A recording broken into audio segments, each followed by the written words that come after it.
Welcome to the Happiness Podcast. I'm Dr. Robert Puff.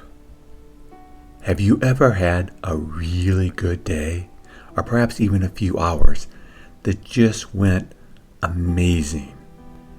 These can be such beautiful experiences that we hang on to them, we cherish them throughout our lives. Perhaps it's our wedding. Perhaps it's a really good day on vacation.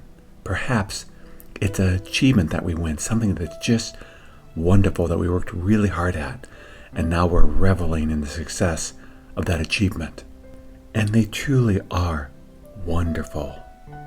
But the problem with them is they don't last. They go away. And then the challenges of life return. And they return again. And they seem to keep coming back. We get cleared of some disease. We recover from some injury. And a few months or years later, we're fighting off something else. It's like at the end of the month, we pay our bills, we clean our homes, and everything is in order. And then a few hours or a few days later, it starts becoming a mess again. We get new bills, we get new expenses, and life just continues as a struggle. We fall in love, we meet our soulmate, and at first it's so beautiful. And then time happens. We get in a fight. He or she does something wrong. We're hurt. We have kids. We have less time for each other. We have to work in order to pay our bills. And when our partner comes home at the end of the day, he or she is tired and they just don't want to connect with us. The same person that not long ago we were so in love with and everything was perfect. Or sometimes as we journey through life, we meet that wise guru type person that has so much to teach us and seems so wise. And their lives seem just beautiful. We want to be like them. And then something happens and their lives crash and burn. We thought they had it all figured out and then they didn't anymore. What happened? I have a very clear example of this when I was working on my doctorate in clinical psychology. The school that I was attending had been founded by this very sage-like person. He was wise and presented himself in somewhat of a guru-type fashion. He didn't work at the school, but he had a retreat center in the United States that people would go to for a weekend or for a week, where they would be in solitude and he would visit them once a day and help them grow and do better in life. Several of my colleagues had gone and had a really good experience. And I too had heard him speak, and I was very impressed by what he had to say. Well, while I was working on my PhD, something happened, and he got in very big trouble. At this retreat center that he was having, it came out that he was having sex with the people that were attending, some of them, and it was really causing a lot of destruction in their lives. And so my school disassociated from him, and he lost his practice, and I actually don't know what happened to him after that. But it was upsetting because it seemed like he had arrived, he had made it, and then all of a sudden his life crashed and burned. So in all these examples that I've given, I do think it's a human tendency to say, are we there yet? Have we arrived? Have I reached a point where I can live happily ever after? And what I'm going to say next may surprise you, but the true answer is yes and no. Because what we do as humans is that we wish for no adversity and then life will be great. We have times where it really is going well. Life is just humming along and we are happy campers and all seems well in the universe. But then adversity comes and it knocks us off that pedestal and down we come, and sometimes hard. So if we're looking for happiness to be an eternal state that we get to experience for the rest of our lives, then no, we will never arrive there. That is not how the game works, because there's just always going to be change. Things may go well for a while, but things are going to change, and those changes, if we fight them, will cause adversity. But did you hear what I said? I said if we fight them. So there is a way to suffer much less in life, and that's by not needing for adversity to come, but Instead, wish for the fortitude to withstand any adversity. If we wish to not have problems, we're going to lose. Life is going to create new problems throughout our lives, no matter what. We are going to have things that happen that are going to change, and that change often isn't for the better. For example, our bodies, as we get older, probably will begin to have health problems. And those health problems may actually cause us physical pain, or at least inabilities to do things that we used to do. And because of that, we may suffer. Because we wish for no adversity, and that's an adversity. If we're in a loving relationship, that relationship may have bumps. If we're in a job that we like, it may change. We may get a new manager, or our industry may be outsourced or deleted, and there's no more work for us in what we used to do. Change is very much a part of life. So if we're looking for happiness and arriving at a place where all is well, because nothing is changing and our lives are perfect, then yes, we are going to suffer for the rest of our lives. The key is acknowledging that the suffering comes from hanging on to things and wishing for that perfect day to last for the rest of our lives. Instead, at a much deeper level, peace can be in our hearts throughout our lives when we stop fighting life. Life is going to change. Life is going to create adversity. That's a guarantee. But what's going to cause us to suffer is when we chase the happiness of the past, when we want those really good days to be here all the time. They're not going to happen. But it's our hanging on to those really good days, those times where we really chase those past happy moments that we suffer. That's what causes us to struggle in life. When we embrace that life changes, when we embrace that there even are adversities at times, our role then is to say, how do I handle this adversity well? And think of it this way. When we put our head down at night and sleep through a night, we don't expect to lie in one position throughout the night and then wake up all rested. Most likely, we will toss and turn throughout the night. Those are the adversities. Our bodies get a little sore and they need to turn. They need to change. We don't fight that. We just change. We toss, we turn, we move over, we adjust to the aches and pains we may be feeling throughout the night. And then when we do wake up, even with tossing and turning and with some aches and pains, we say, thank you, I had a good night's sleep. Life is so much like that. It's going to present issues, problems for us. And our job is to solve them well.